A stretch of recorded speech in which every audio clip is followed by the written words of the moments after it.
A single video, 11 seconds long, was all it took. No caption necessary, no commentary needed, just the lifted host, the candlelight catching the gold, and the eyes of Pope Leo XIV, filling with tears he did not try to hide. Within days, that clip had traveled across continents, shared by grandmothers in Manila, by retired priests in rural Poland, by a woman in Ohio who said she watched it 7 times before she could stop crying herself. And yet the deeper story was not the 11 seconds. It was what came after, the words this pope chose to send weeks later to the people who understood that kind of quiet grief better than anyone alive. The elderly, the forgotten, the ones the world had quietly stopped looking at. This is where it begins. The video itself asked for nothing. It was filmed by someone in the congregation during an ordinary mass, no different in structure from 10,000 others he had celebrated. At the moment of the consecration, as he raised the host above the altar, his throat moved. He swallowed hard. His eyes, visible even at a distance, glistened and did not stay dry. He did not wipe them. He did not rush the moment. He simply stood there, holding the host, holding whatever it was that had risen in him, and let it be seen. Catholic commentators who watched the clip described something rare in it. Not performance, not staged emotion, but a man caught, for a few seconds, without the armor that popes usually wear in public. One widely shared reflection on the moment called it a reminder that even the shepherd of the universal church is not exempt from being moved to tears by the thing he devotes his life to explaining to others. It was relatable precisely because it was involuntary. For an audience of older Catholics, the generation that grew up kneeling for the consecration, that was taught devotion before it was taught doubt, the image landed with unusual force.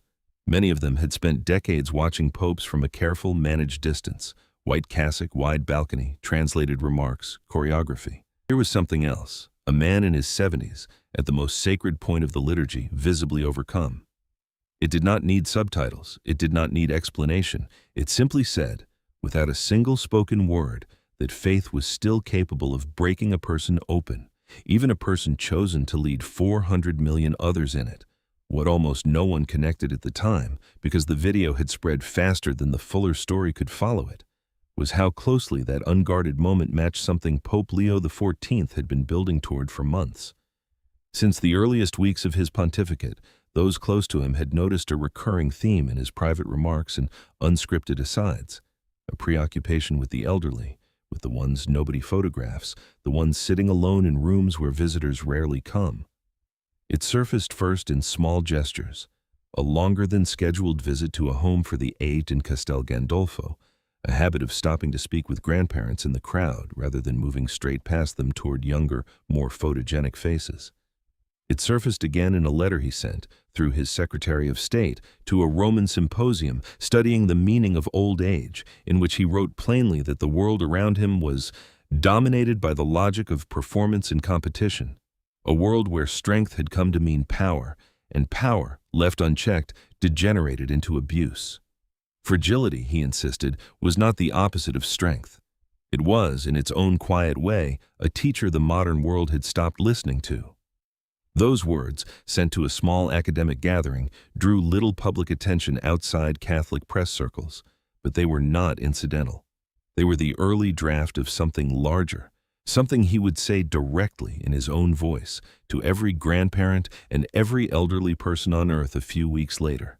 The occasion was the World Day for Grandparents and the Elderly, a relatively young addition to the church calendar, established only a few years earlier and still finding its place among older, more familiar feasts. This year it would fall on the 4th Sunday of July, on the feast of Saints Anne and Joachim, the grandparents of Jesus himself, according to tradition, 2 figures the Gospels never even name directly, but whom the Church has long honored as the quiet root from which the whole story grew. The theme he chose for the day was a single sentence, borrowed from the prophet Isaiah: "I will never forget you." It is easy, on first reading, to pass over those 5 words as simple comfort, the kind of line stitched onto a greeting card. Pope Leo XIV did not let it stay that small. He opened his message by pointing to where the sentence came from, not a general blessing, but an intimate promise, spoken by God directly into the ache of a people who believed themselves abandoned. He wrote that these were words that fill us with comfort and hope. And then, without softening it, he named the wound underneath them. The painful feeling of being forgotten. Something, he said, that so many people carry silently, and the elderly most of all. From there, the message moved from theology into something closer to testimony. He wrote that the church understood the suffering of her elderly members, that it knew full well, that older people were too often viewed through the lens of stereotype, treated as burden rather than blessing. He didn't stop at naming the feeling. He named its causes. Families pulled apart by migration, sons and daughters forced abroad in search of work, or conscripted into wars that took them away from parents who needed them most in the years they had left. He wrote of people living out old age in homes where loneliness reigns, and of others in care facilities where, he said, a person's whole uniqueness risks being reduced to a bed number or an illness. There was no euphemism in that line. It was the kind of sentence that could only be written by someone who had actually sat in those rooms, actually looked into those faces, rather than someone summarizing the problem from a desk in Rome. And then, as if turning from diagnosis to medicine, he reached back to a predecessor rarely quoted anymore, Pope John Paul I, whose pontificate lasted little more than a month, but whose gentleness had left a mark disproportionate to its length. Leo recalled words attributed to him, that we are recipients of an undying love, that God has his eyes open on us even when it seems to be dark, that he is our Father, and even more, our Mother. It was an unusual thing for a pope to quote, not doctrine, not canon law, but tenderness, borrowed from one of the briefest and softest pontificates in the Church's history. Leo built on it directly. Even in old age, he wrote, we do not cease to be sons and daughters. The invitation to return to the arms of God, a love both paternal and maternal, remains worth accepting at any age. There was something almost daring in what he said next, because it ran against a quiet assumption many people carry without examining it, the idea that a life of faith, once it has not been built in youth, simply cannot be built at all. Leo rejected that outright. He observed that it was increasingly common now to reach old age without ever having had a genuine experience of faith, that entire lives could pass in that condition. And still, he said, God draws close. It is never too late to begin turning toward him.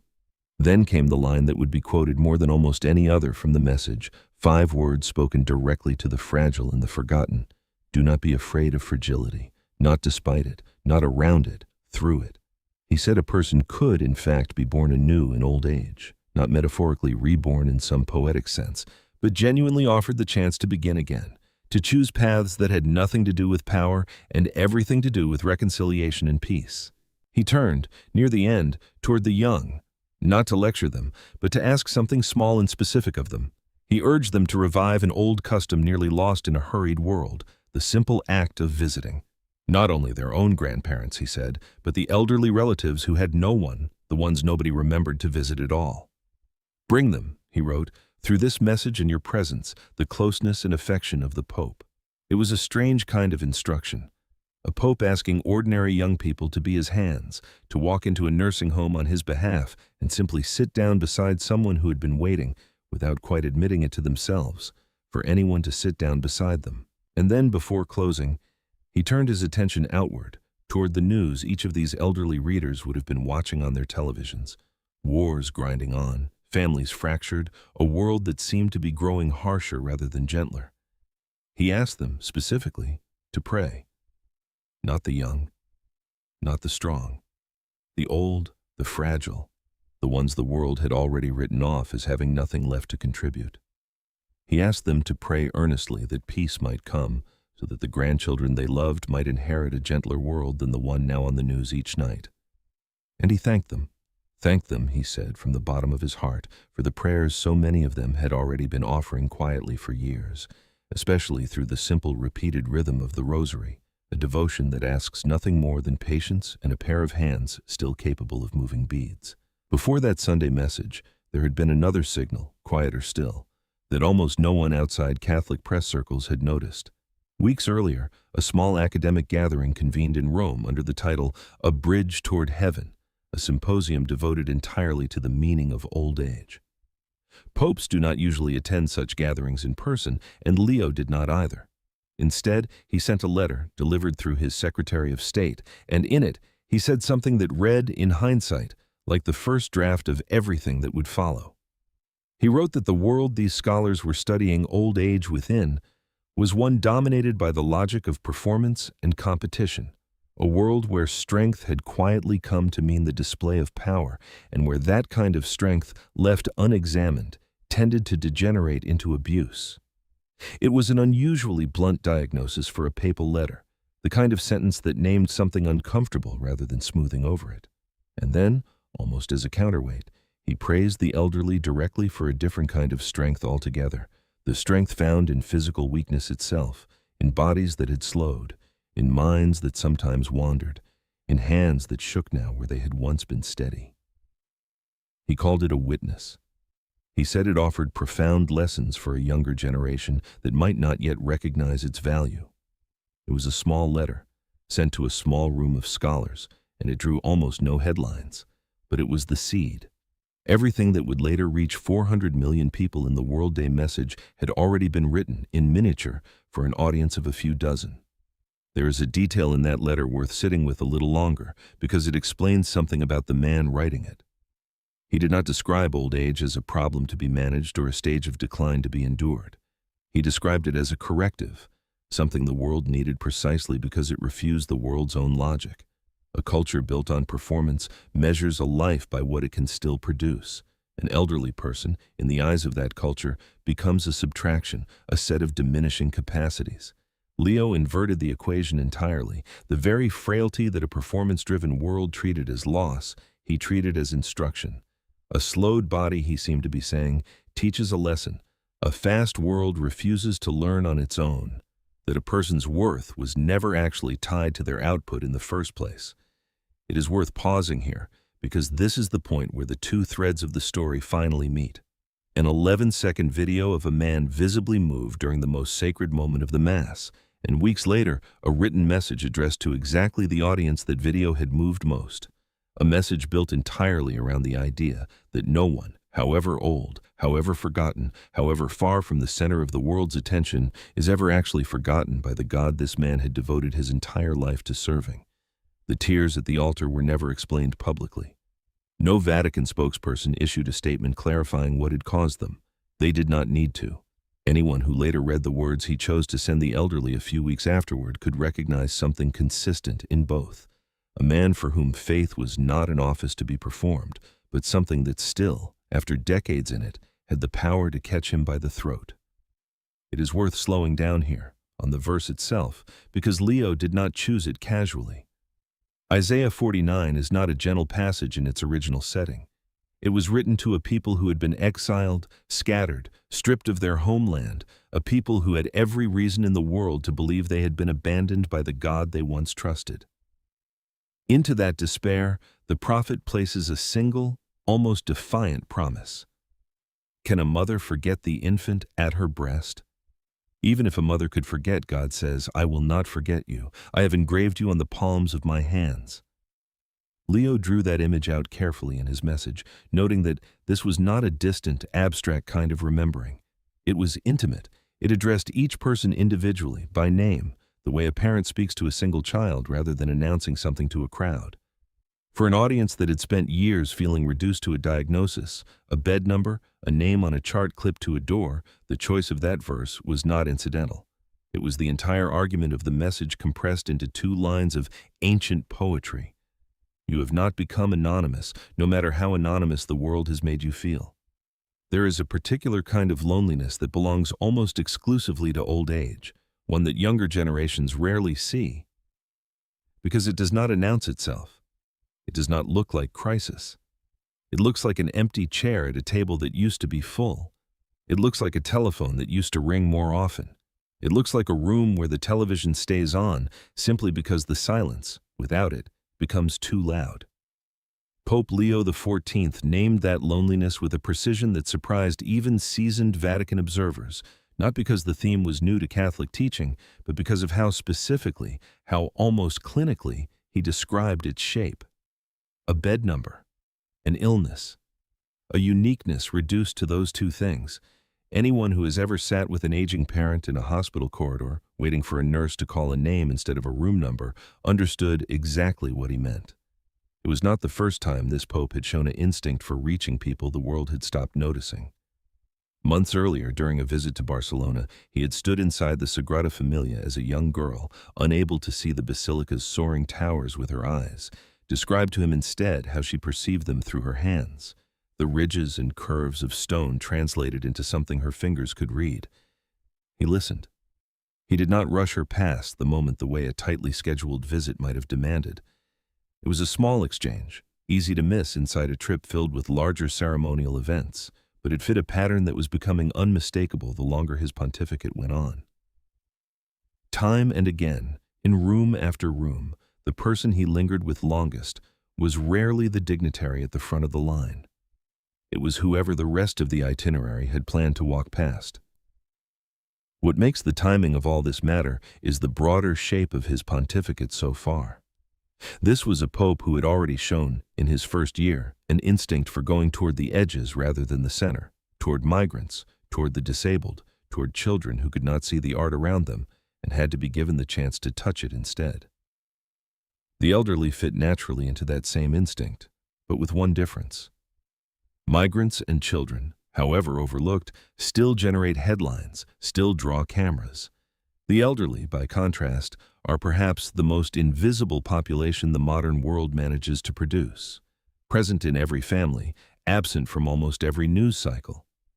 Leo's message did not try to make them visible through spectacle. It made them visible through specificity, through naming exactly what their days looked like, and then insisting, in the plainest terms a pope has used on the subject in years, that none of it went unseen by God. And then he said something even more striking than the ask itself. He did not frame the visit as charity flowing downward, from the strong to the weak, from the young to the old. He framed it as an exchange, something the young needed just as much as the old did, though for different reasons. A generation raised inside screens, he seemed to suggest, had quietly lost access to a certain kind of unhurried company that could only be found in a room with someone who had nowhere else to be and nothing left to prove. The elderly, he implied, were not simply recipients of attention. They were teachers of a patience the modern world had almost engineered out of existence.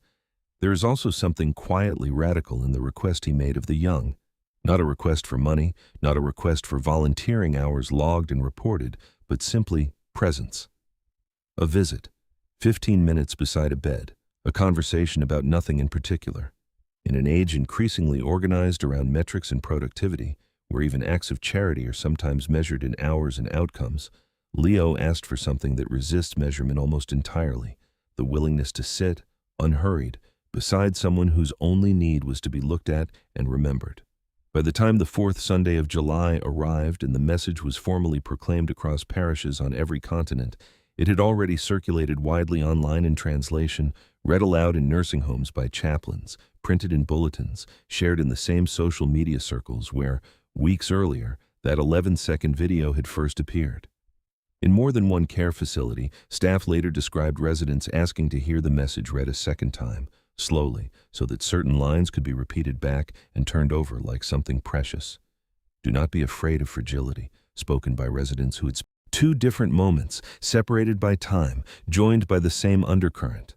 A pope who could be moved to visible tears at an altar, and who could also sit down in writing and tell an old woman in a care home somewhere that her uniqueness would never be reduced to a bed number in the eyes of the God she had spent her whole life trusting. Neither moment explained the other outright. No Vatican statement ever drew a straight line between the tears at the consecration and the words sent weeks later to grandparents and the elderly. But anyone who watched both, in sequence, could feel the line anyway, unstated and unmistakable, the same conviction running underneath a man's unguarded face and underneath his most carefully chosen written words, that no one, however old, however tired, however forgotten by everyone else, was ever forgotten by the God he had spent his life trying, however imperfectly, to represent. Perhaps that is the real reason the video spread as far as it did before most viewers even knew the fuller context. People recognized something true in it before they could explain what it was. A pope's tears are not usually broadcast. The office tends to demand composure, distance, the careful neutrality of a man representing something larger than his own private feeling. And yet here, for 11 unscripted seconds, that distance disappeared. What remained was simply a man holding something sacred, undone by it in front of everyone. And what followed, weeks later, in careful written words addressed to the most overlooked among his flock, was the same man saying, in effect, that the God who moved him to tears at that altar was the same God who had never once, not for a single day, forgotten the ones sitting quietly in rooms where loneliness reigns. "Do not be afraid of fragility," he told them. "It is never too late. I will never forget you." 3 separate promises offered to people the rest of the world had largely stopped making promises to at all. If the story ends anywhere, it ends there. Not with the tears themselves and not with the message alone, but with the quiet fact that both came from the same source. A pope willing to be moved in public by the sacred and just as willing to kneel in writing beside the forgotten and tell them plainly that they were not. Anyone who wants to keep following Pope Leo XIV's words as they continue to unfold week by week is welcome to subscribe for what comes next and to leave a word below about which part of this moved them most. God bless.